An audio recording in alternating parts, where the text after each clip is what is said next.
Okay, welcome everybody to the webinar today.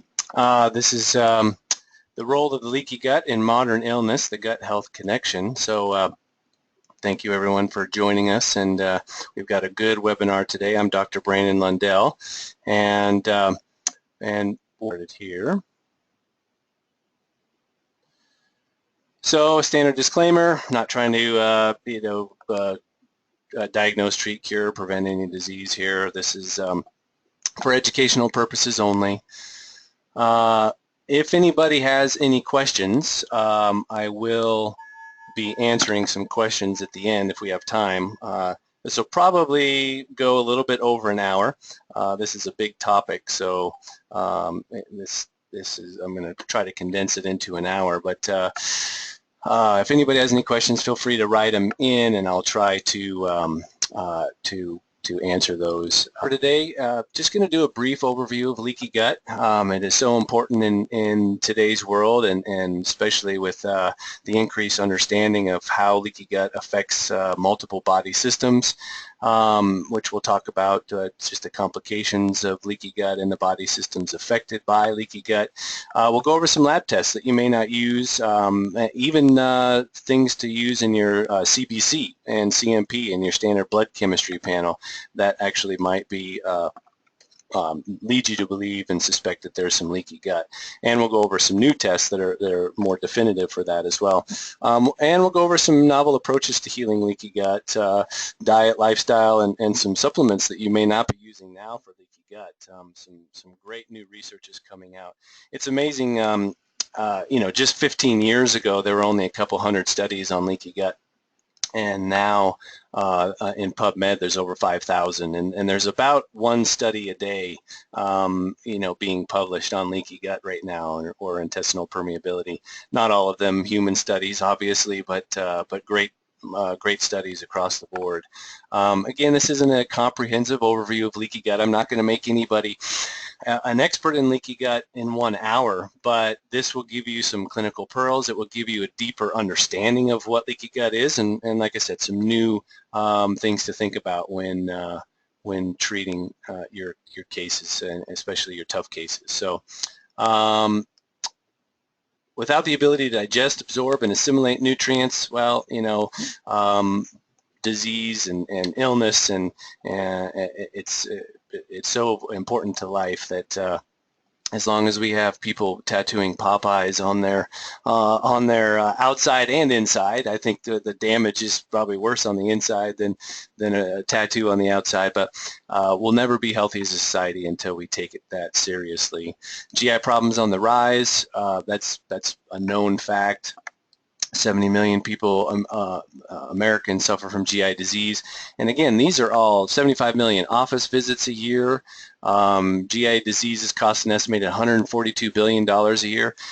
These are all overt GI problems, not functional GI problems like leaky gut, which would be even far more if those studies were to look at it. But this is just the CDC sources here.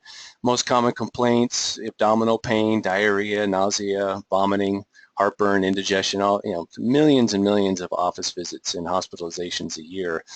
But now we're starting to see the influence of the gut on total body health, and why it has its hand in almost every illness and disease and dysfunction that we know of today.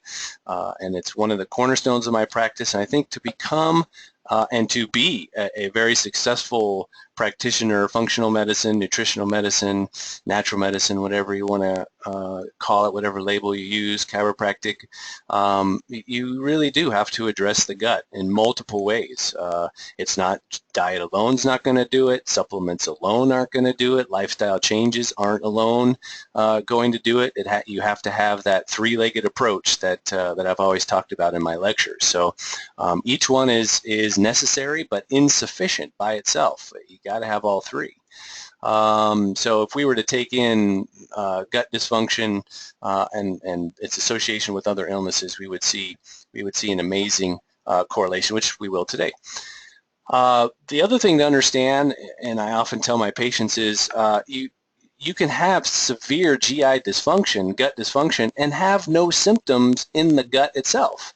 That's the great masquerade of leaky gut, is you don't have often, you know, sometimes you do if you have SIBO or irritable bowel syndrome or irritable bowel disease, but for so many of my patients, when I sit down and explain to them what I see with blood work or what I see with their symptoms, you know, I have to say that you can have no symptoms with gut and still have these problems. It's the same thing with food. You have to explain to your patients, you can eat a food that's hurting you and not have an immediate symptom or not have any GI symptoms. So that's why it's so difficult to just do an elimination diet. Those are helpful, but they're not going to catch everything, where you eliminate lots of the top foods and that are harmful or potentially harmful. People will feel better, but there's still a lot of foods that are going to be harming the gut function. So I've always said this too for my patients and in lectures: the doctor who chases pain is lost. And this is no more true than in the gut, because if you're just trying to hammer down the areas and work on the areas of pain, you're going to be lost. So you have to go to the source of where the pain is, and that's true in chiropractic as well. A lot of times where you feel the pain is not really where the dysfunction is. So so we see the gut being associated with just about every system in the body. I would go so far as to say that I could make a scientific connection and wouldn't be far off to every system in the body. And I always tell people too, this is kind of important to get straight right away. The course of our lives is determined not so much by the big events, although yes, that can have an influence, but it's the thousands of choices, the hundreds of choices that we make every day. You know, what to wear, what to get, you know, when to get up, what to eat, how to get to work, you know, all of those things. So it's the little choices that got people where they are, which is dysfunction and illness, and it's going to be all those little choices that get people healthy again. So history of increased intestinal permeability, so I'm going to use that interchangeably with leaky gut. So in the literature, it's an increased intestinal permeability. In common nomenclature, it's just leaky gut. So it's interesting that the drug companies are actually the first ones to discover increased intestinal permeability.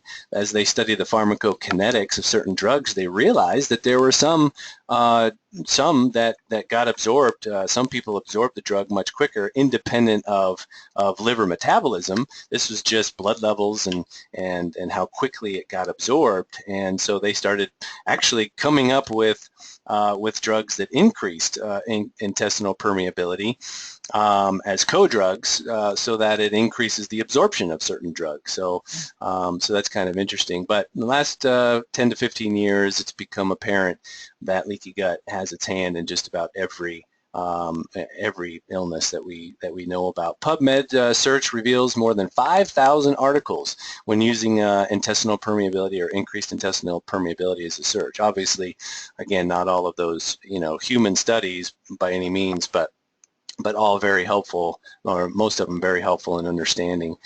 And again, like I said in the beginning, we have to understand as practitioners the broad ramifications that leaky gut has. We have to be versed in the identification and treatment of them as well, and be able to make that connection, not only for ourselves and apply the appropriate treatment, but also to educate our patients. That's absolutely paramount.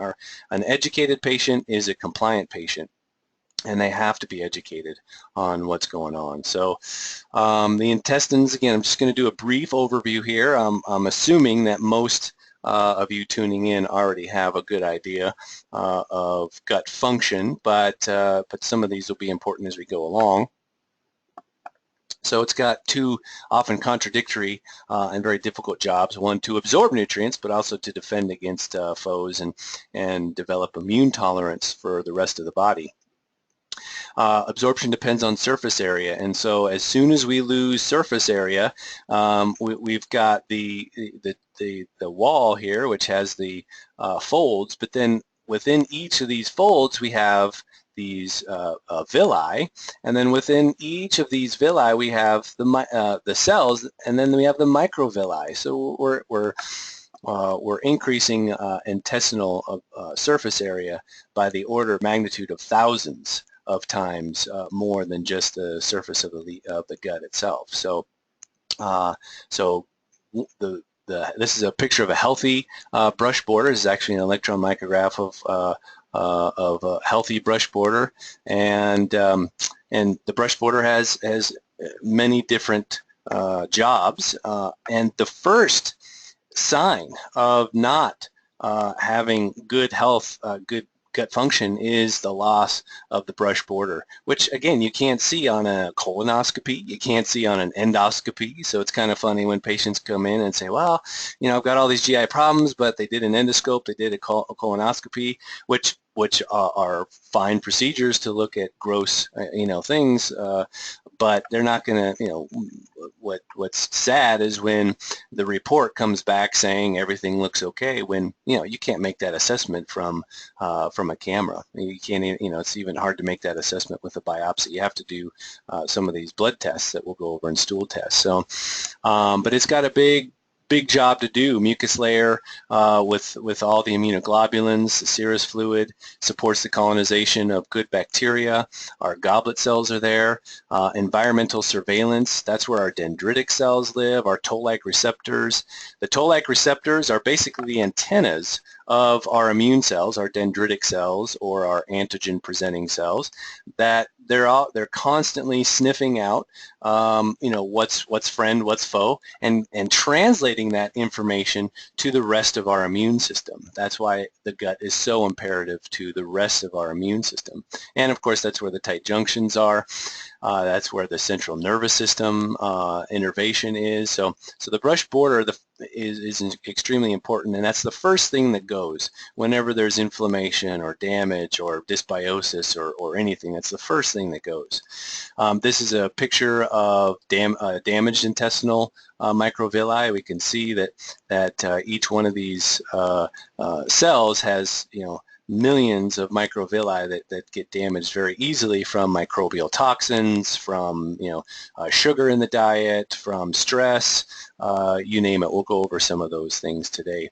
This is an interesting slide here. This is again a picture of a healthy microvilli. We can see the folds are intact, and here this is a malnourished microvilli. So a microvilli that from an animal that is malnourished, not enough folate, not enough B vitamins, not enough vitamin D. We'll talk about how important vitamin D is for microvilli, which a lot of people don't make that connection. It's not really talked about much, but we've got some good studies with that. And this is also an infected microvilli by Giardia, and you can see infections just devastate the microvilli. But here, this was also a mouse that was infected with Giardia, but was given probiotic therapy before it was infected, and you can see the probiotics were very important in protecting the microvilli. So these are still very much intact, whereas these are disintegrating. So this is the study here, pretty amazing. I like visual stuff. So, it's nice to have blood tests and look at that, but, I love electron micrographs and things. I like to see what's really going on at the deeper levels. So this is a great picture that I use for teaching. I'm not, I could spend hours on this picture. This is the gut-associated lymphoid tissue. This is a Peyer's patch right here. These are basically a lymph node, if you will, that is just under the mucosal layer of the gut. But we have all these epithelial cells, and here's our antigen-presenting cells. You see this arm sticking up through the tight junction here.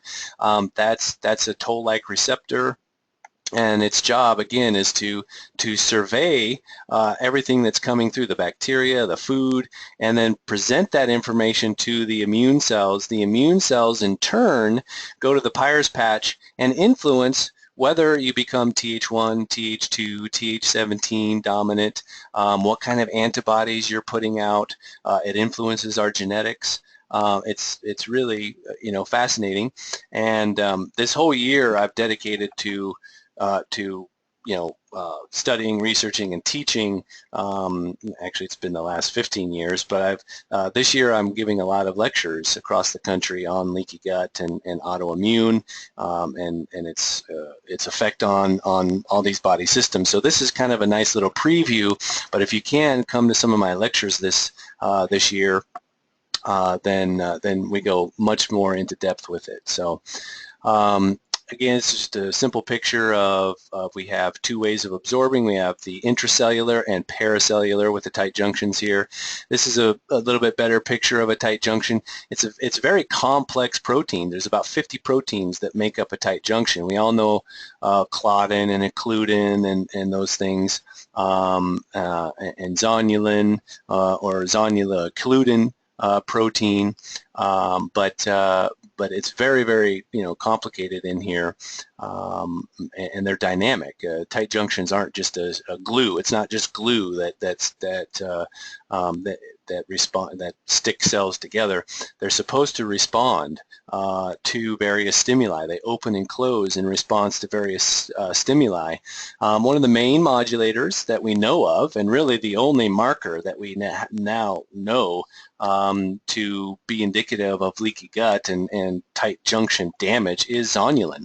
Zonulin has been researched. It was discovered by Dr. Alessio Fasano, who's at Harvard right now doing a lot of research. They're actually trying to come up with drugs that block zonulin effect. So that's the pharmacotherapy outcome. But the research that's been done really highlights the understanding of leaky gut and its impact on multiple diseases. A little picture here of just we have cadherins and catenins, and and we can have autoimmune. We can because these are all proteins. We could in turn make antibodies, and our immune system can in turn damage these. So we often have leaky gut autoimmune or autoimmune-induced leaky gut, even though we know leaky gut is actually usually precedes autoimmune disease, which we'll talk about a little bit later too. So tight junctions typically fail due to endotoxins or exotoxins. I've got lots of studies. Things that get into the bloodstream, things that we not just eat, but things that we breathe, things that we put on our skin and are exposed to. I've got studies that show hair dyes. If you dye your hair, it causes leaky gut. And if BPA, of course, and all the pesticides and herbicides and Roundup and those things, we do know that those induce leaky gut through tight junction failure. And the main mechanism, I just kind of want to simplify this because it can be pretty daunting, but I want everyone to understand that in my research, one of the main mechanisms, it's not the only one, but one of the main mechanisms and also therapeutic endpoints, therapeutic focuses that we want to have, it's reactive oxygen species, what ultimately causes leaky gut, and what ultimately makes someone more susceptible or more prone to getting leaky gut is their glutathione status and methylation status. So many genome-wide association studies are now linking leaky gut and autoimmune and other issues that are associated with leaky gut with genes that predispose the person to lower glutathione levels. I don't think there's probably any tissue in the body that has to deal with more reactive oxygen species, because our immune system is constantly generating those in the gut, than the gut itself. The gut has a tremendous amount of reactive oxygen species that it has to deal with. So any imbalance, if you're low in glutathione, if you're low in antioxidants, then the gut is what is going to suffer first. It's pretty fascinating stuff. So that becomes one of the absolute main therapeutic endpoints and things to address, is making sure that that person's glutathione status, especially in the gut, it gets better and gets fortified. So the other thing, systemic inflammation, stress is a huge one for leaky gut. That's probably, I think, one of the biggest hormonal influences and autonomic nervous system influences on gut. I always remind people that the Hans Selye triad, right, the father of stress medicine, his number one thing that he saw with every single animal that he studied and stressed out in all these different ways was gut dysfunction and immune dysfunction. That's what he saw. I mean, in addition to the adrenals and everything that we know about there, he was actually more associated and studied more the effects of what happens to the gut during times of stress.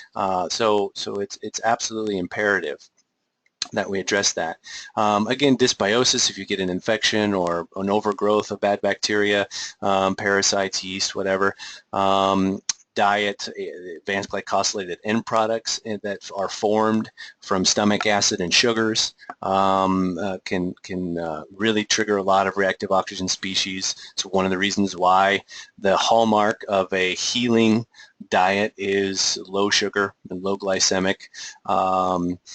Drugs, many drugs by themselves induce leaky gut, NSAIDs, antibiotics, etc. I've got some studies, not in this lecture, but some studies that show leaky gut, and then the induction of celiac or other autoimmune diseases are actually instigated and preceded by antibiotic use. So especially in kids, they're given antibiotics for ear infections, and then we see in the studies that zonulin increases, leaky gut increases, and then they get type 1 diabetes, they get celiac disease, they get other autoimmune diseases that are common in childhood and adulthood too. So babies breastfed from mothers actually with increased intestinal permeability, or if they're not breastfed. And it's interesting, if the moms have increased intestinal permeability, there's hormones and zonulin itself that gets into the blood. Breast milk gets into the bloodstream, crosses the placental barrier, and starts damaging the baby's gut even as it's forming. So we see that the gut is being programmed to be leaky and dysfunctional even before the baby is born. And I've got some studies here that we'll go over if we've got time. So also interesting is early exposure to gluten and casein is also a trigger. So studies are thinking about 6 months. In fact, Dr. Fasano, who I mentioned earlier at Harvard, he's doing a long-term study, like a 20-year study, to see if waiting to introduce gluten for at least a year has a beneficial effect. So far, I think the results are promising. It's only been going on for a few years now, but the results are pretty promising that delaying the introduction of gluten and casein can actually reduce the incidence of celiac and type 1 diabetes and other autoimmune. But also there's a limit, there's a window. You don't want to wait too long.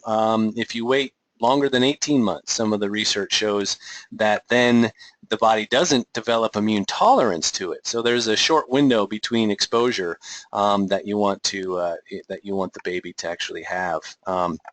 And again, in my opinion, if you're going to expose the baby, you want to make sure that it's clean, that it's organic, that it's not full of pesticides. I've got a study or some articles that show that you may not be wheat or gluten intolerant. You're actually intolerant to the poisons and chemicals that are attached to the gluten, and it actually may be the glyphosate and other herbicides and pesticides that trigger the autoimmune response to gluten and casein. So pretty interesting. And then autoimmune, you can have autoimmune against one of the 50 proteins, and Cyrex has that test, and then zonulin, which I use doctors' data for that test. So we'll, here we just have a study here. Zonulin is what's secreted in infections. Here it's Vibrio cholera. That's how it got discovered, really, is through cholera. And Dr. Fasano and other researchers wanted to find out what actually caused the diarrhea, and it was the increase in zonulin that caused that. So pretty interesting. It also regulates the blood-brain barrier. We're familiar with that. I think a lot of people, that's more understood now, that zonulin damages all occludin, claudulin, and barrier systems in the body. So it's not just blood-brain barrier, but it's every mucosal surface, especially the lungs, which is why I love treating the gut. It heals the lungs. I don't care what lung issue you're dealing with, asthma and COPD, they all benefit greatly from addressing gut dysfunction, and we've got the studies to prove it. So it's a pretty common slide here. Just we have different triggers. Low hydrochloric acid, which is important in a lot of people. Again, antibiotics, infections, blood sugar, antibodies to the gut itself. Pregnancy can induce leaky gut, which is interesting. So if you're already starting off with impaired intestinal function and then you go get pregnant, it has to do with some of the hormones, has to do with blood flow. Stress is a big one. Menopause can also is associated with inducing leaky gut, which is, I think, one of the, again, treatments of when I have patients with bad hot flashes. We treat the gut, and it almost always gets better. Toxins, endotoxins or exotoxins, and food allergies or food sensitivities. So it damages the junctions, gets into the bloodstream and causes blood-brain barrier breach, lung barrier breach, sinus barrier breaches. So it actually makes the sinuses more susceptible to airborne allergens as well. Inflammation, autoimmunity, malabsorption, and nutrient deficiency is the cause. This is just another slide saying essentially the same thing, just kind of highlighting more intestinal barrier dysfunction leads to more food allergy and intolerances, more immune system abnormalities, which then autoimmunity. So the gut is imperative in neurological issues, in lung issues, and cardiovascular issues. This is a slide, again, you might, if you're going to replay this, you might just want to pause it here and go step by step. We don't have time to do that today, but to go step by step, 1, 2, we've got the stress, medications, all the things that we just talked about. We have formation of antibody producing irritants here. Tight junctions open up. Here zonulin gets released as well. Then the passage of these undigested proteins and microbial endotoxins like lipopolysaccharides. So LPS is actually another great blood test to test for leaky gut. In fact, that's what they use in many research studies, is they use lipopolysaccharide as a marker of leaky gut, because we know that that's an endotoxin, or an exotoxin secreted by bacteria that isn't supposed to get into the bloodstream very much, but if you've got intestinal barrier dysfunction, it's going to. And then here, the lipopolysaccharides and the immune cells, even bacterial fragments that aren't supposed to get in, or viral fragments. Here's your antigen-presenting cell. Here's your, remember I said the toll-like receptors? That's these guys. The toll-like receptors pick that up. And depending on, your immunity from when you were a kid, depending on what viruses and bacteria you were exposed to, and depending on what genetics you have, determine how reactive you are going to be to some of these. And in turn, again, you can just go through here, and it has the greatest influence on T cell maturation, what antibodies the B cells are going to produce. And again, the more B cells that start secreting antibodies, these cross-react with your different tissues. This is the essence behind the connection between gluten. We know gluten increases thyroid peroxidase antibodies because of this cross-reactivity. We know casein increases beta cell or islet cell antibodies, so for type 1 diabetes. So these proteins get into the gut because of leaky gut, into the bloodstream. The immune cells get activated and say, this is not supposed to be here. Let's secrete antibodies so we can get rid of it. And then those antibodies end up damaging our own tissue because they look just similar enough to the proteins that we have on our own cells and our own tissues. The problem is once we start damaging our own tissues, then the immune cells go to that area, then that initiates an even more vigorous response, and we develop even better or worse, you might say, antibodies. So they're more effective at killing our own tissues. So the longer this goes on, we develop antibodies to skeletal muscle, pancreas, kidney, liver, brain. It's pretty amazing. this to me, I read this study in 2009. It was an article called "Surprises from Celiac" by Dr. Fasano, again, who's quoted a lot in functional medicine, because he's responsible for a lot of this information. But we see that almost every autoimmune issue has this autoimmune triad, whereas leaky gut not only is a consequence of autoimmune, but it precedes and it instigates and it drives autoimmune just by what I just said, and the immune activation of that. We also have environmental triggers that have to come along, so infections or nutrient deficiencies or poor diet, stress, toxins, like I mentioned earlier, hair dyes and pesticides. But then you also have to have this genetic background as well. You have to have the HLA haplotype to make those antibodies in the first place, but these are so common.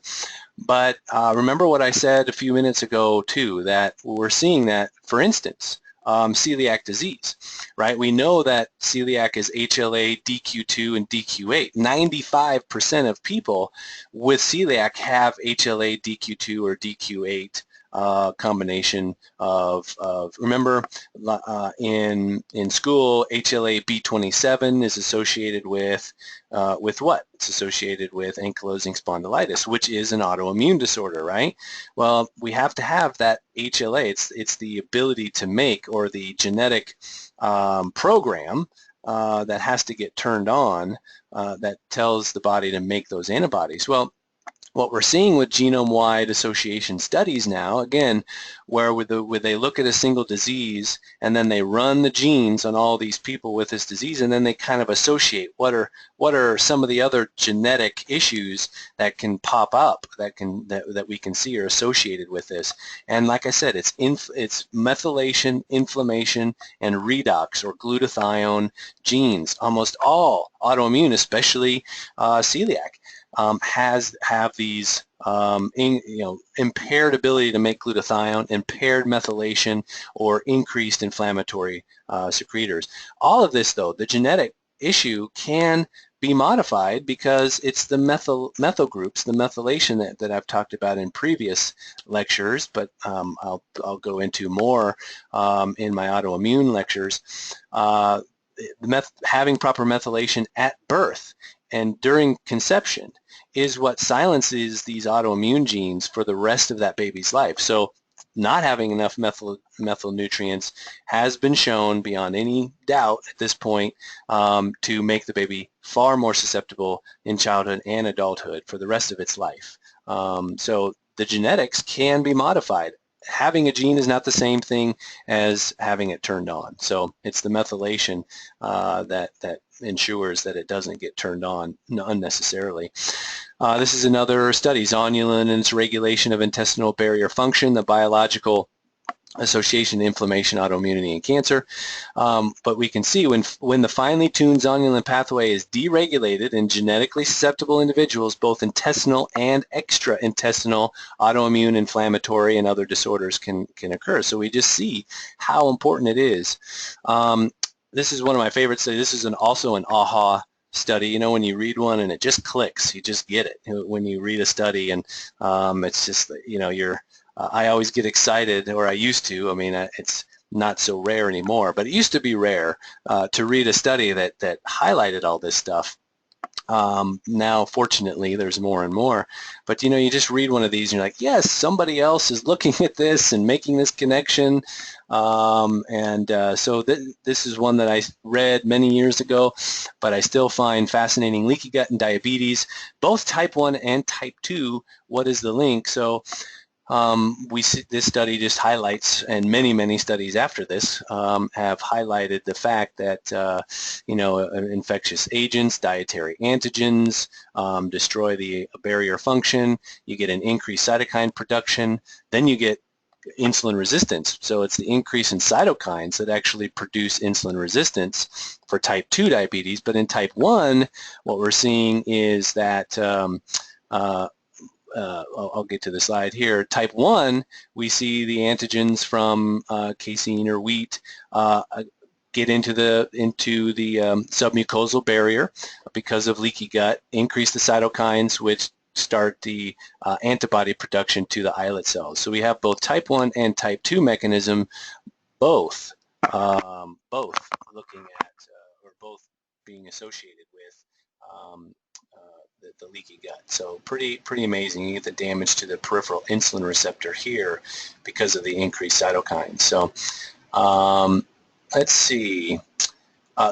Leaky gut, this is just the continuation. Once you get leaky gut, you have more CRP, which becomes a blood marker, by the way. Not definitive, but CRP, whenever you have high CRP, you can almost be assured that that patient has some form of gut dysfunction, causing liver inflammation and then heart inflammation.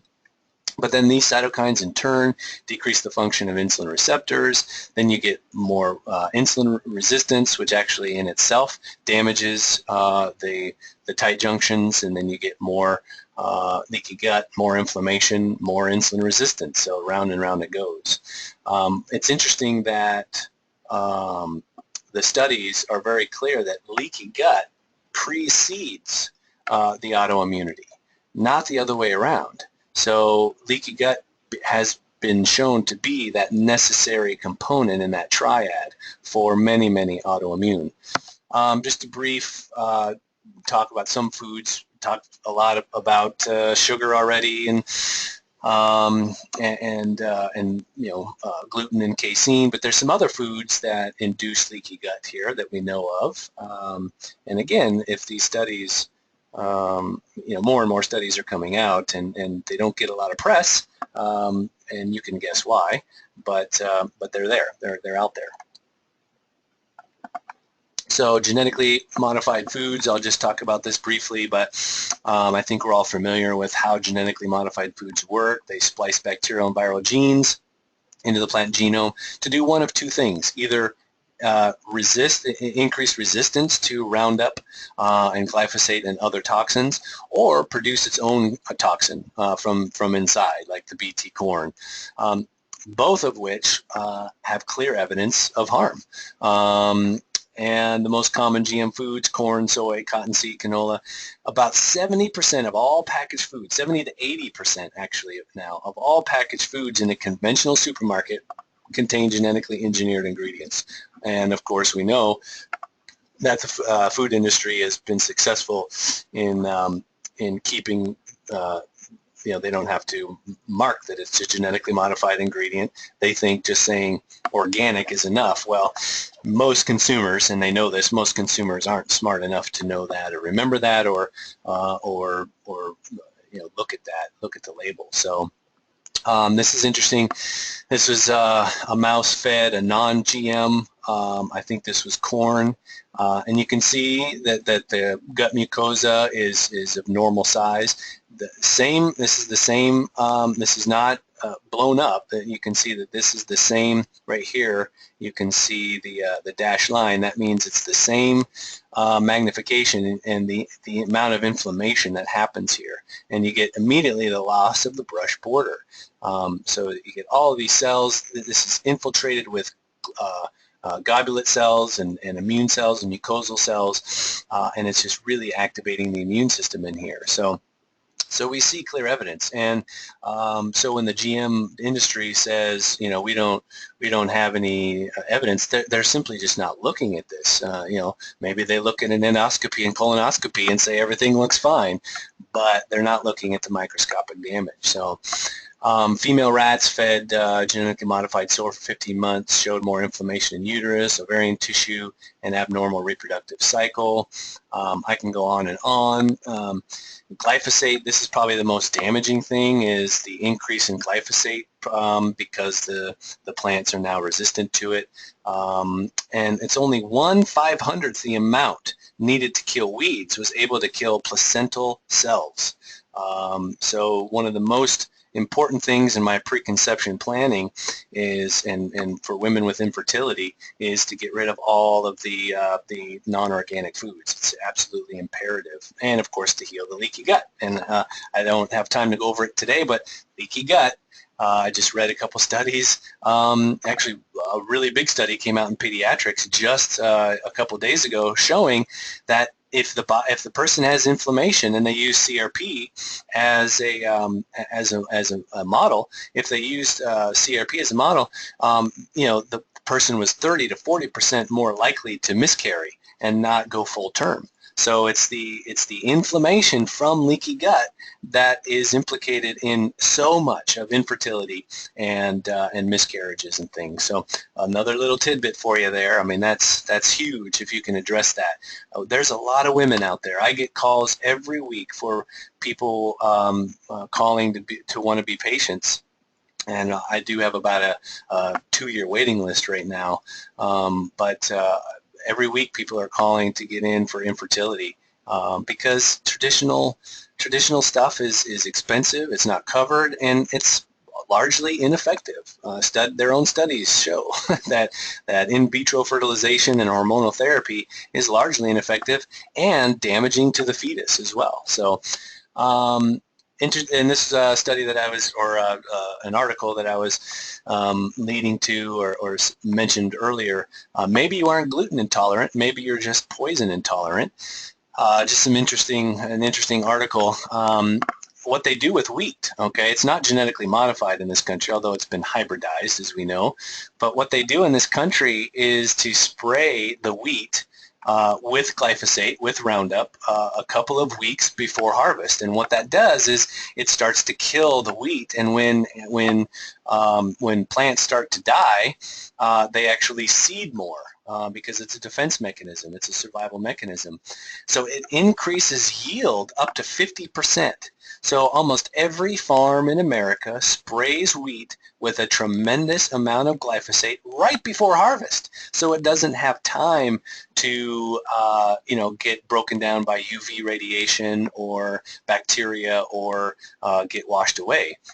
Which, by the way, it does get some washed away into our aquifers and into our streams, and many studies have shown that it's in our drinking water tremendously. So just an interesting, maybe that it's not just gluten that's so harmful and increases zonulin, but it's the gluten glyphosate combination that exerts an exponential synergistic effect on our immune tolerance. So Carrageenan is also another one that promotes leaky gut. So we see here the pro-inflammatory cytokines get increased and damages the intestinal epithelial barrier integrity. So Carrageenan is used in as a fiber, as a thickener in milks like coconut milk and almond milk and things like that. So be careful of those of Carrageenan. There's more and more options now without Carrageenan, but be aware of that. Interestingly here, that if the person, if here they ate Carrageenan in human intestinal epithelial cells, the Carrageenan damaged the intestinal barriers, but then what we often think of doing is suppressing NF-kappa B, which is often a good thing, but here it actually made it worse. It actually made more zonulin. It made less tight junction proteins. So the take-home message is just taking supplements is not enough, and it can actually be harmful. You have to have the dietary and lifestyle components. But then, as we'll see, the dietary and lifestyle, just removing harmful foods in the diet and eating good healthy foods isn't enough usually, especially if there's bad lifestyle habits and sleep, no exercise or too much exercise, and enough damage has been done. You can't, I often say that, getting a person on a good diet and changing their lifestyle is like closing the barn doors once the animals have left. That's good. You need to do that so more animals don't leave the barn, but you still have to go round up the animals that have left, and that's usually with supplementation and other things. This is an interesting study here. You are what you eat. Farm-raised fish was fed genetically modified soy here, and it wasn't the pea protein that caused it. They just add the soya saponin to the pea protein, and that caused leaky gut in the farm-raised fish. So again, if you're eating an animal that has leaky gut, you're going to develop leaky gut, which is another important point when discussing the importance of organic and wild-caught foods with your patients. I'll just kind of go quickly through here. Kind of mentioned it already, maternal origins of increased intestinal permeability. It starts in the womb, folks, and it needs to be addressed there because we're seeing in some cases, if it starts in the womb enough, it's almost impossible to reverse even later in life. C-section has been associated with increased risk of autoimmune and leaky gut as well. Here, mothers who ate a good Mediterranean type diet had children who did not develop or developed much less asthma and atopy in childhood, so less eczema, and that is even when they adjust for postnatal diet. So they tried to get kids who ate the same postnatally, but just the mothers who ate differently was the difference between whether the kid got asthma and allergies, even up to 12 years of age, which is all that they've studied. Actually, no, the new one came out that's up to 18. Chatsi here is out of Spain. She's doing a lot of the research there. So I think they've gone up to 18 years, and that's continued to hold true, that just what the mother ate during gestation influences the child's health all the way up through adulthood. So pretty amazing stuff. Early life stress induces visceral hypersensitivity. So again, too much stress. Now, just really quickly, there's why C-section increases stress, obviously, but there's a good stress. There's an interesting, some studies that I don't have time to go into, but I'll just mention here that when you give birth vaginally, that pain actually causes a huge amount of glucocorticoids, but that actually is a good thing. Right before birth, not through gestation, that chronic high levels of adrenaline and cortisol is actually a very bad thing. But the pain message during childbirth is actually critically important for brain development and glandular hormonal development and gut and intestinal development. So when you do C-section, or if you do too many drugs, and again, I'm not making any judgments, I'm just saying what's out there, that if you don't get that pain signal that secretes the adrenaline and cortisol, then the baby is missing an important cue there. So all right, I'm going to go through this quickly too because I want to get to some of the supplements that you may not be using that are very effective that I use every day in my practice for leaky gut and other things. But it's important to say that we have tight junctions in all these tissues, and when the gut junctions become damaged through the zonulin mechanism, all of these others become damaged as well. Here's some studies. It's just a very simple one that studies all the associations with tight junction integrity. So when tight junction integrity gets lost, this is a very short list of all the illnesses that we see. So when you go back through, you can pause this. But again, this is a very, very short list. Again, zonulin becomes one of the best markers for that. And a couple of studies here about zonulin. One that most people don't realize is that homocysteine. Not only is it a marker for leaky gut, so leaky gut causes an increase in homocysteine due to multiple mechanisms. One is the decrease in absorption of B12, because again, what do you need to absorb B12? It's not just intrinsic factor. People people think it's just intrinsic factor, but it's actually many other proteins that are secreted by the brush border. So when you lose that, even if you don't have pernicious anemia or antibodies to intrinsic factor or parietal cells, you can still have B12 absorption insufficiencies and deficiencies because of leaky gut.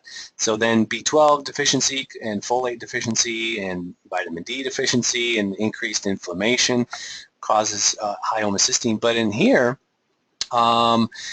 they show that homocysteine, actually giving animals homocysteine, can in turn induce endothelial cell dysfunction and leaky gut. So homocysteine becomes a marker of leaky gut, but also produces leaky gut as well. So it's very important to run homocysteine on all your patients. Again, homocysteine, leaky gut, and cardiovascular complications in inflammatory bowel disease. And again, I use inflammatory bowel disease here because inflammatory bowel disease is the extreme of leaky gut, right? It's leaky gut that's gone into autoimmunity.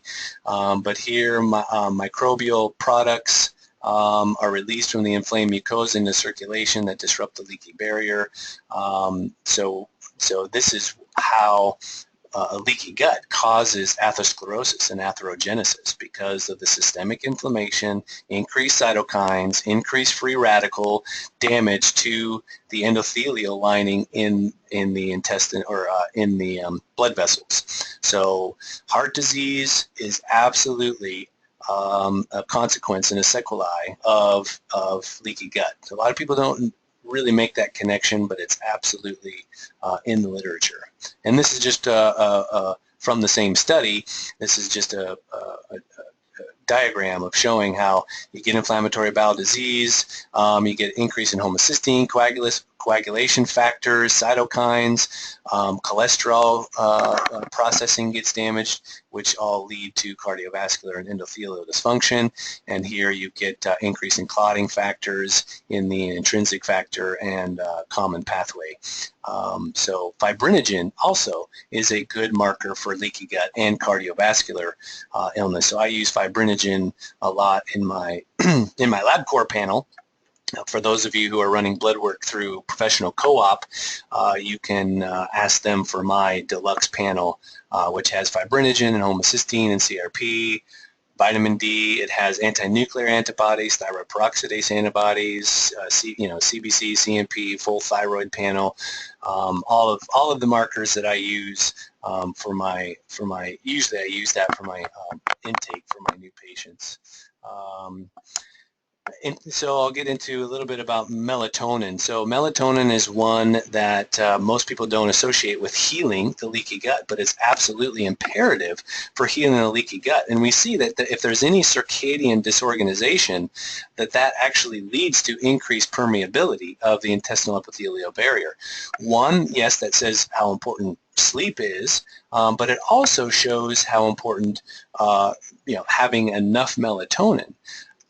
And it's a two-way street. So if you don't have enough melatonin, that causes leaky gut. But then leaky gut causes a deficiency of melatonin.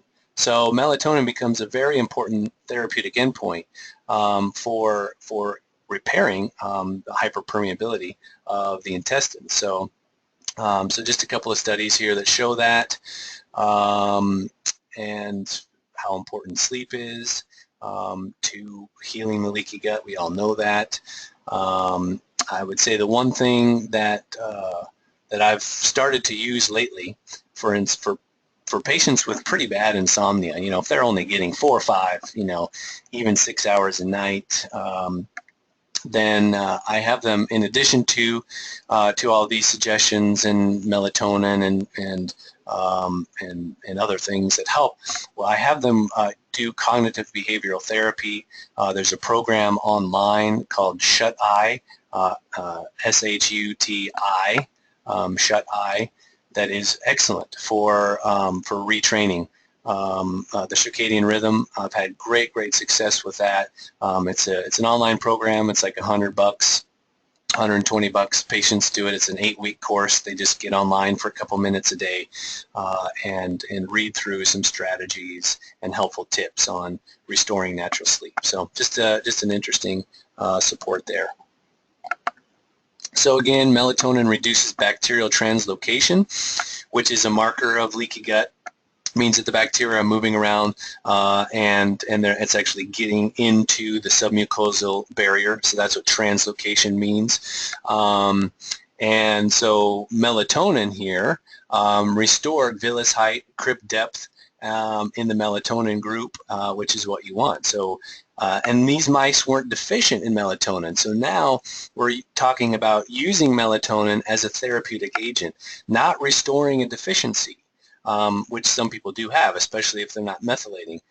But we're talking about when you have leaky gut, using melatonin because the body isn't making enough melatonin typically. But even if it is, using melatonin as a therapeutic in supraphysiological amounts is absolutely a cornerstone of my treating leaky gut in my practice. Not everybody gets it, but a lot of people get it. I had a patient, patients often say, why are you giving me melatonin? I don't have trouble sleeping. And I tell them it's not about sleep. It's about, restoring the brain function for one, using it as more of an antioxidant. But it is a powerful, powerful anti-inflammatory. And we secrete 400 times more melatonin in the gut than we do in the brain. So, so here we just see that melatonin significantly reduced the alcohol and wine-induced increases in permeability. One, we know alcohol causes increased intestinal permeability. It's another reason why if you want to heal leaky gut, you have to abstain. You have to get rid of the alcohol. You have to be 100%, for several months. Doesn't mean you can't ever have that in again, but it's imperative for my patients that they abstain 100% if they want to heal. But here, melatonin, giving them melatonin didn't completely stop the damage from alcohol, but it greatly reduced the increases in permeability. So pretty important. Again, this is another preclinical study on the protective effect of melatonin against methotrexate. So if that's an antifolate drug, and that really helps support a lot of the indices for intestinal function. So and reduces inflammation. Effects of melatonin and tryptophan. I'll get more into this in my lectures, but I just want to mention the important topic of tryptophan steal. So here's a couple of studies here. Melatonin contributes to helping with multiple sclerosis and other neurological issues. But here, this expanded role of kynurenine. So tryptophan is the precursor to melatonin, right? So tryptophan goes into serotonin, which then goes into melatonin. Well, what happens in leaky gut is the body takes the tryptophan in the diet and it shunts it into kynurenine pathway, which in small amounts is okay, but in high amounts creates a lot of brain damage. So you get a double whammy. You get lower serotonin and tryptophan and melatonin, so you get increased risk of depression and anxiety, but then you also get an increased risk of damage. So kynurenine and quinolate increase intestinal damage and brain damage and inflammation. So it's implicated in many of these here at the bottom, neurological, dementia and other neurological and cardiovascular issues. So it's called the tryptophan shunt. So when you have leaky gut, the body will steal the tryptophan or shunt the tryptophan not into serotonin and melatonin, which it should, but it takes it away from that and puts it into kynurenine and quinolate. So that's another mechanism behind depression and brain disorders and leaky gut. So it's important to treat leaky gut when these patients have this kind of presentation. Okay, so just a couple of other studies here showing how important it is. Increases in kynurenate caused by leaky gut, dysbiosis, stress, inflammation, pollutant exposure, all of these things. So you can test for kynurenate and quinolinate through organic acid testing. So Great Plains Laboratory, Genova, has both of those. Labs are very good at testing these organic acids. So if you see high kynurenate, that is absolutely a marker of leaky gut. And I can guarantee you probably nobody out there, maybe one person probably knew that before this. So, so right there I made it worth your while.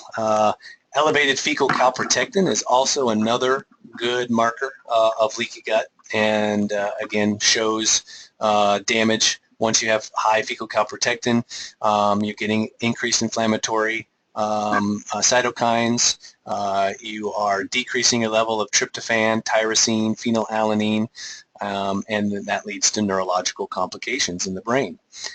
So when you have that tryptophan problem, when you have that tryptophan steal, the first thing you got to do is increase your glutathione status. So the N-acetylcysteine and the methylrenew can help reverse that leaky gut induced tryptophan, serotonin, and melatonin deficiency. And for a while, that can take 3 to 6 months. So for a while, that's when I use the melatonin. Now, using melatonin, you only need to use 1 to 3 milligrams. You do not need to use more than that. I think that it becomes harder. Now, there's certain situations where you can, but that's why I like the SLP Renew, because it's only got 1 milligram in it, and that's the ideal dose. So 1, 2, or 3 of those a day is plenty. So again, use your N-acetylcysteine to increase glutathione and your methylation. That improves leaky gut and lowers lipopolysaccharides and inflammation. This is just a neurotransmitter test that shows leaky gut as well, low serotonin. It upregulates MAO, so leaky gut also upregulates MAO activity and COMT. So you get a very altered pattern here. Again, I'll go through all of these things in my autoimmune lectures. Here we have some modulators of MAO and COMT, grapeseed extract, curcumin, silymarin, lipoic acid. Serene Renew I use because stress is such an important key factor in autoimmune and leaky gut. Serene Renew has become invaluable for my patients. It's got kava, passion flower, phenibut, valerian, helps calm that autonomic nervous system down, helps decrease the inflammation in the gut and the brain, and is tremendous for repairing the leaky gut, among other things. Melatonin here, again, just another study, atopy and autoimmune thyroid. Melatonin can be extremely useful as an antioxidant in protecting the thyroid tissue. So again, we want supraphysiological amounts for short term, maybe 3 months, maybe 6 months, people are concerned, well, if I take melatonin, does it, shut off my own production, or does it make me more resistant to melatonin? Studies do not show that in any way, shape, or form, and the benefit of having higher amounts of melatonin far outweighs, whatever side effects might be from short term from taking high-dose melatonin. So, so very, very important. Some mechanisms of how it lowers NF-kappa B, decreases oxidative stress, and again increases free radical scavenging. It's cytoprotective, decreases tumor necrosis factor alpha. Here's the pathway of tryptophan to melatonin again. So all of these things really, really important. That's why we need proper methylation, because it improves melatonin synthesis. So the melatonin and the SLP Renew. I like the SLP because it also has 50 milligrams of phenibut, which is the GABA that crosses the blood-brain barrier and activates the GABA receptors. So very calming. And I'm going to skip this a little bit. This is just a hygiene hypothesis. Again, not enough bacteria, so dirty kids or healthy kids in essence. So the more immune challenges we're exposed to at an early age, the better our immune system is. And we have many, many studies here. The impact of immune activation, again, we don't want too much, but we don't want too little either. So ways to improve your natural immunity. It's not just about taking probiotics. It's about, again, eating. You can eat fermented foods. Starts with natural birth. Open your windows. Windows let in bacteria. Have pets. Pets have been shown to decrease the incidence of leaky gut and autoimmune. I leave my water out overnight, which is funny because when I was in college, that was what they told you not to do because there's so much bacteria.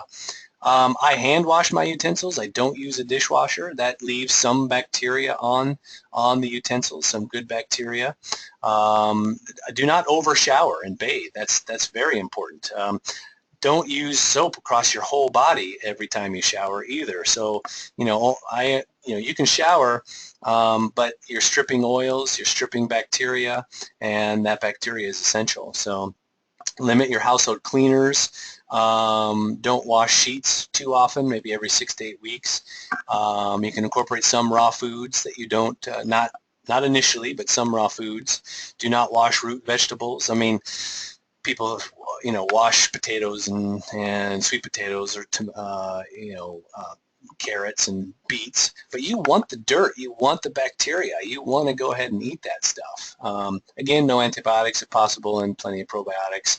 Studies show that even one course of antibiotics permanently alters your gut flora. So this is vitamin D. Vitamin D deficiency causes leaky gut. So again, literature shows that there's a high correlation between vitamin D deficiency, vitamin D receptor dysfunction in the gut, and that influences your gut microbiota composition and therefore, the development of certain autoimmune diseases. So again, vitamin D is essential for repairing leaky gut because it's one of the causes of leaky gut. Zinc also is important for that too, which we'll get to. But here we just have the study or a diagram here of you have missing microbes because of vitamin D deficiency and inflammation. That causes more dysbiosis and leaky gut, which is more inflammation, which is more food intolerance and allergies, more immune dysregulation, and ultimately autoimmune. So pretty amazing. Here's a study of zinc deficiency. So chronic zinc deficiency alters gut microbiota. And yes, this is a chicken study, but their guts are very similar to us, and human studies are showing the same thing. A lot of human studies show zinc and with irritable bowel disease, very important. This is one right here. Zinc supplementation tightens the leaky gut in Crohn's. So the zinc zinc enhances intestinal epithelial barrier function here. So very important there. Intestinal permeability. This study used butyrate, zinc, and some probiotics to restore proper mucosal barrier function. This study used glutamine and N-acetylcysteine and zinc, which are the cornerstone, which I'll get to. I'll give you the summary here of the supplements that I use. But glutamine, N-acetylcysteine, and zinc, a lot of people use glutamine. That's nothing new, but N-acetylcysteine is not used by very many people in leaky gut, and it's absolutely imperative. Remember what I said in the beginning. Ultimately, leaky gut is an imbalance of glutathione in the gut. That's what it all boils down to for most people, is a decrease in glutathione in the gut. So that becomes an important therapeutic endpoint. All right, so let me get out of here. I'm just going to go to, since we're pretty much out of time, I'm just going to go to a brief overview of the lab tests. It's, I've just got about 5 more minutes, and you guys are doing great out there. I knew it was going to go just a little bit over an hour, but the lab tests that I use. So here are the evidence of leaky gut on just your blood chemistry. So you're going to have elevated or lowered white blood cells, obviously, if there's a significant immune challenge. Elevated eosinophils for indicative of a parasite infection or low methylation, actually. So if you're not methylating, eosinophils will be high. Elevated homocysteine, as we talked about, or lowered homocysteine. If you've got a homocysteine below 5, that's not good. That means your body is not making enough glutathione. And so I see a lot of vegetarians with very low homocysteine, and so people erroneously think that they're okay with methylation, but it's simply because they're not ingesting enough protein, which is the precursor to make methionine and SAMe and then homocysteine. So here's your inflammatory marker. Any inflammatory marker that I see, ESR, CRP, cystatin C is actually a great marker for kidney inflammation, and it's used a lot in looking at kidney damage due to systemic inflammation. Globulins, obviously, again, if there's immune challenges. Elevated uric acid, if there's a folate B12 deficiency, or low uric acid. A lot of people are confused about low uric acid on the blood chemistry, and that's often a molybdenum deficiency. And again, all of this blood chemistry, I will go over a lot of blood chemistry in my lectures, but I'm also redoing my functional medicine series in Portland, and we're going to start that the beginning of next year, so be on the lookout for that. But I'm going to go a lot into blood chemistry in the future seminars as well. So obviously AST and ALT, everything in the gut goes to the liver, so if the gut is inflamed, all those inflammatory and microbial proteins are going to get into the gut and inflame the gut. Now you could have low ALT or AST if there's a B6 deficiency. That could be masking leaky gut, but typically you're going to see elevated AST or ALT outside of the optimal range. Alkaline phosphatase or low alkaline phosphatase, high if there's a lot of inflammation, low if there's a zinc deficiency, which, as we just saw, is important in leaky gut. And then you can look at your iron status, anemia, so absorptive markers as well, and vitamin D. A little bit about just an important thing that I've noticed over the years. If vitamin D is low, I often run then another micronutrient test to see if other micronutrients are low. And invariably, if vitamin D is low, below 30 in the blood test, I see multiple other nutrient deficiencies, zinc and vitamin A and CoQ10. So I often tell my patients, if you're low in vitamin D, that's not, yes, it's important to restore vitamin D levels, but it's just a hallmark of other nutrient deficiencies that need to be addressed. So don't just supplement somebody with vitamin D if they have low vitamin D. You have to supplement them with a multivitamin, multimineral as well. So some other tests that we've already talked about: serum zonulin, lipopolysaccharides, the lactulose mannitol or rhamnose test. That's a great test. It's been considered the standard, gold standard. However, it's difficult to get. You need a prescription now to get the test, which is silly, but you need to have prescriptive authority to get that test. And it's not a very sensitive test. It's 100%, or not 100%. Well, it's close. It's like 99% specific for leaky gut, but it's not very sensitive, meaning you can still have leaky gut, but it's not going to show up. But if it does show up positive, high lactulose mannitol ratio, then you definitely have leaky gut. Stool tests is imperative to run for your patients that you suspect leaky gut. And oftentimes you're going to see high calprotectin, high lysozyme, a lot of mucus or white blood cells. These are all inflammatory markers in the gut. You're going to see dysbiosis, so even commensal bacteria that are in high amounts that shouldn't be in that high amounts. Anytime you see a parasite, that's pathognomonic for leaky gut, because that's how it induces its damage. Malabsorption, so you're going to see maybe a lot of protein and fat left in the stool that should have been absorbed but isn't. That's a hallmark of leaky gut. Low or high secretory IgA levels, and sometimes high short-chain fatty acids. Ultrasound, sometimes I employ that. That will show enteritis and lymphatic enlargement a lot of times, especially if somebody's having, constipation, diarrhea, and irritable bowel syndrome-like symptoms. And interestingly, a urinalysis. Whenever I see a urinalysis with microscopic that has a high amount of bacteria or even some leukocytes or leukocyte esterase, that is, again, of an indicator that there's an overgrowth of bacteria and dysbiosis in the gut. So, so an important marker there that all leads you down the road to making a correct, well-informed diagnosis of leaky gut. Here's just, again, some zonulin. We do know how zonulin works, so here's just a schematic of how gliadin actually attaches to this receptor here, and this receptor is what triggers zonulin. Keep in mind that this is independent of whether you have celiac or celiac tendencies. This happens in everybody. So if you have leaky gut, that's why it's imperative to remove the gluten and casein, even if you don't have an allergy or sensitivity to it.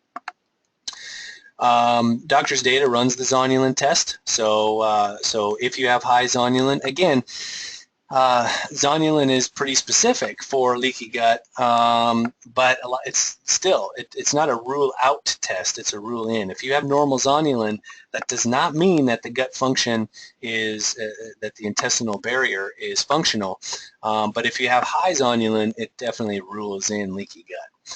This is the Cyrex test that shows for some of the antibodies to your tight junction proteins and lipopolysaccharides. The theory being, if lipopolysaccharides are crossing the intestinal barrier, then it's going to activate your IgG, IgA, or IgM antibody production. So one of the things that I use almost all the time for diagnosing leaky gut is your simple food sensitivity test. You are not supposed to have a lot of IgG and IgA antibodies to food running around in the blood.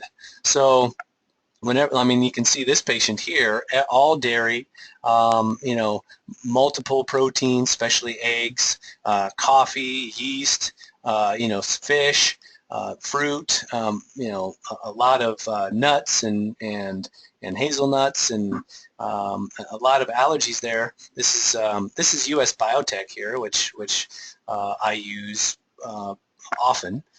It's one of my favorite, and I think it's a very good lab, very accurate lab. It's US Biotech. I sometimes use Cyrex as well. I think it's very good. They test for a little bit more foods, but it's also a little bit more pricey. But you can see this person has leaky gut as well, because there's multiple food sensitivities. And when I usually redo the food sensitivity tests after a couple of months, usually 6 months actually to a year, and we see almost all of these food sensitivities being resolved if we've healed the leaky gut. So we've talked about homocysteine already. Talked about, you know, the lifestyle and diet. The diet that I use is a modified paleo. I think that you do have to go grain-free. You know, no gliadin or gliadin-like molecules, no casein, no sugar, very low sugar, no fruit. If anyone's interested in my diet, I have a whole diet lecture, and you can just contact my office. I'll give you that information here in a second, and I use it for my patients. I actually give that to my patients so that I don't have to sit there and repeat, you know, 10 times a day my modified paleo diet. So so I've come up with we all know about the 4R or the 7R here. So the rest the gut, you know, steaming your foods, you know, protein shakes. But the relax here is extremely important. The relaxation response, the Serene Renew, remove everything that we talked about, pollutants, pesticides, GMOs, replace with your enzymes, repair with your glutamine, your glycan, your melatonin. I haven't talked about glycan yet, but the glycan renew is extremely, these mushroom compounds in glycan renew is extremely important for repairing the gut, reinoculating and rejuvenating. I've also come up with this acronym that helps as well. So it's called Help Heal Leaky Gut. So this acronym is very, very helpful. H for hydrochloric acid and enzymes like Hypo-D, E for exercise in moderation, L for L-glutamine, P for probiotics, H for healthy diet, my anti-inflammatory diet, E for enterocyte repair, which are, the SLP and melatonin, the glycan. A for autonomic nervous system relaxation, and L for liver detox. For those of you that are still hanging around, and we've got lots of you still hanging around, so I'm going to reward you a couple of other ways here. I have an alternative to the brat diet that I've come up with. I call it the Curbs diet. So anytime you have diarrhea or nausea or vomiting, or you've gotten over some kind of an upset stomach, obviously we know the brat diet is horrible: bananas, rice, applesauce, and toast. If you didn't have leaky gut from the virus, you definitely have leaky gut from the brat diet. So the Curbs diet is what I use to help restore gut function in a healthy way. Chicken, just plain, steamed or baked chicken, nothing on it. Umeboshi you can get at any health food store or Asian Oriental store. It comes in a paste, and you can just put that in a little hot water, and it's been used for thousands of years for restoring gut function, and it's an acquired taste, but it's very, very helpful. Rice, just plain basmati, nothing else on it, if you want just a little bit, and if you're strict paleo, you can take that out if you want.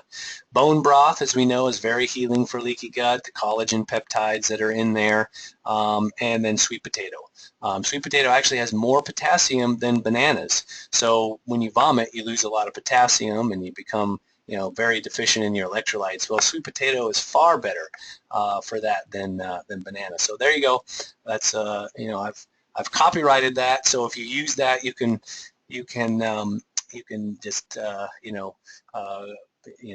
credit me there. But the Curbs diet is far better. I've been using that for a long time.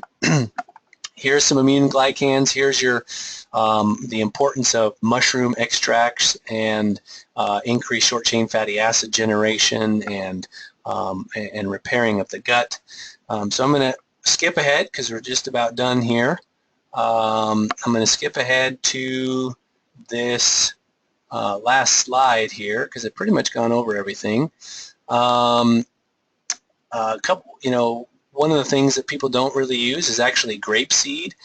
So we see grapeseed is imperative for healing the leaky gut. Grapeseed, proanthocyanidins, we can see that it actually decreases autoimmune problems because it heals leaky gut.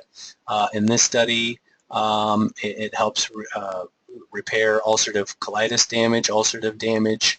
Chronic supplementation, so long-term supplementation protects the diet or protects the gut from diet-induced leaky gut. Here, endotoxic effects of lipopolysaccharides, so grapeseed protects from dysbiosis, and it's an absolute key in repairing the gut function. So the BP Renew is phenomenal, that I use almost every day in my practice, and lipoic acid also repairs leaky gut. So pretty important stuff here. So to review my top supplements for leaky gut, aka i.e. don't forget these when healing your leaky gut. Now, I'm not saying that this replaces whatever else you're doing. So the glutamine and aloe, whatever else you're doing that most people do, N-acetylglucosamine, add these. Don't forget about these. The Methyl Renew to restore methylation and melatonin and decrease the inflammation in the gut. BP Renew, the Glycan Renew, the SLP Renew, Hypo-D and Lysolife to restore the enzymes that are missing. LV Renew, twice a day to decrease inflammation and help clean the liver from dysbiosis and leaky gut related liver dysfunction. Total Leaky Gut, which is a great product that NutriWest has also. L-glutamine plus, total probiotics, the D3 that we talked about, so important, and the zinc. If you did nothing but these, you will heal just about every case of leaky gut that you have. I've seen it in hundreds of my patients, and that's why I was excited to bring this to you today, because it's so important in treatment. Other supplements to consider: your Serene Renew, Total FLM.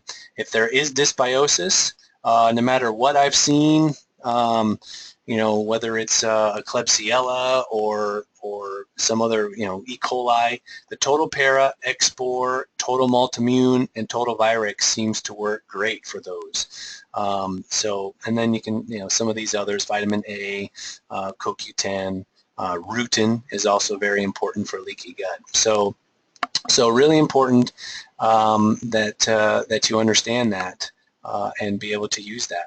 So that'll be great if you can make it. And here's my email and my phone, office phone. So if you want any of my CDs or interested in any other educational opportunities, I've got about a lab manual, and I've got 15 other lectures that I've recorded that you can have access to. Promised, there's still a lot of you hanging out, so I will answer a few questions, but those of you that need to go, thank you for paying attention, and have a good rest of your day, rest of your week, and we'll see you next time.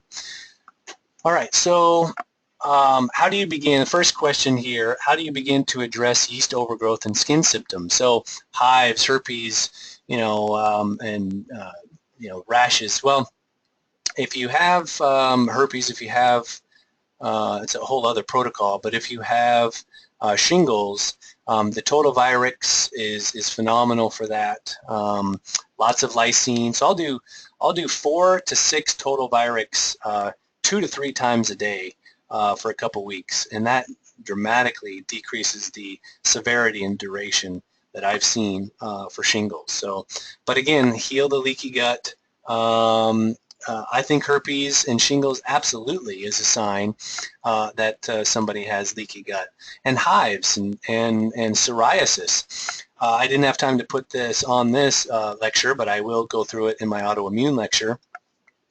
So phoraphane is one of the key components at decreasing the inflammation in the skin. So the methyl renew is imperative for any kind of skin rash, hives, histamine, high histamine production.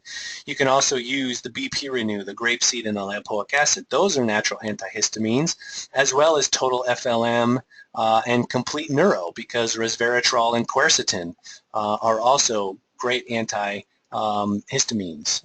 So it works great for that. But again, I love treating people with skin problems and with asthma and with seasonal allergies, because as soon as we heal the gut, and it might take 6 months to a year, they have no more seasonal allergies. They can get off their Claritin and antihistamines. They don't get outbreaks as much. I mean, I had a patient come, she was getting outbreaks every 2 weeks of her genital herpes, and she hasn't had an outbreak in years once we got her gut healed and we've started her on these protocols. So let's see, there's what is a good comprehensive plan for progressive joint pain? Again, heal the leaky gut. That's absolutely imperative. And then in the meantime, it's interesting, the same things, so like total joint, the same things that help heal the gut, the N-acetylglucosamine and chondroitin, the same things that heal the joints help heal the gut, because it's very similar proteins and collagen, and the basement membrane of the gut is the same as the basement membrane of joint tissue. So do your leaky gut protocol that I just gave you. Remove the foods, remove the inflammatory foods. Absolutely, run your food sensitivity test. Anytime you have somebody with joint pain, you've got to run a food sensitivity test, because these food sensitivities get into the bloodstream and cause a tremendous amount of joint damage. So absolutely imperative. Good question, same person. Do standard water filters filter out glyphosate? Typically not, no, because all they're designed to do is filter out some lead, typically, and chlorine. So the one that I use, it's called the 10-stage water filter by EnviroWave. So EnviroWave. You can Google that, or you can call my office and we can tell you where to get it. So, but that's a good point. It's imperative that I have all of my patients, drink filtered water only, because that's a huge source of the glyphosate. and heavy metals and the other things that cause leaky gut. So the most effective melatonin is not spray form. That has not been shown to be any more effective whatsoever. Now, you don't want to swallow the melatonin necessarily, because that does get metabolized by the first pass effect in the liver and the gut. So you're really wasting a lot of melatonin. Yes, some will still get into the circulation, but sublingual is actually, because you want the melatonin throughout the whole body. If you do a spray, all right, yeah, the theory is you're getting more up into the olfactory nerve, which crosses the blood-brain barrier a little bit easier.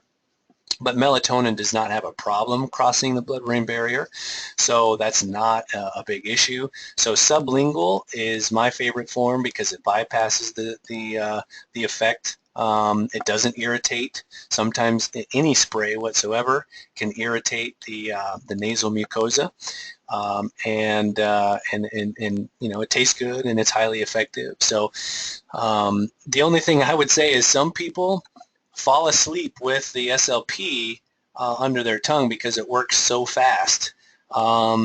So you know, all the ingredients are inert. There's nothing that's going to damage the teeth, but you don't want necessarily that, you know, just slowly dissolving in your mouth. So if you fall asleep quickly with the SLP Renew, just kind of chew it, you know, before you fall asleep.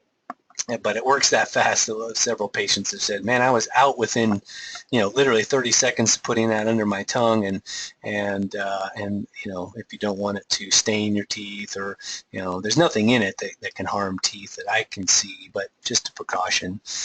Again, the leaky gut diet, you can also just contact my office, and you know, it's a modified paleo diet. One of the best books, I forgot to mention this, but one of the best books for you and your patients is called The Paleo Approach: Reverse Autoimmune Disease and Heal Your Body. So the Paleo Approach, if you just go on Amazon or Google that, the author is Sarah Ballantyne, PhD. She's done a great job at putting a comprehensive look at leaky gut and autoimmune disease, and lays out the diet very specifically. So even if the first half of the book lays out the physiology of leaky gut and autoimmune, but they can skip that and just go to the diet and look at the diet. And then there's other, you know, again, my modified paleo is I don't allow my patients to eat a lot of fruit, because a lot of paleo diets are a ton of fruit. And again, we know they advance glycosylated end products, especially if you have SIBO or fructose malabsorption.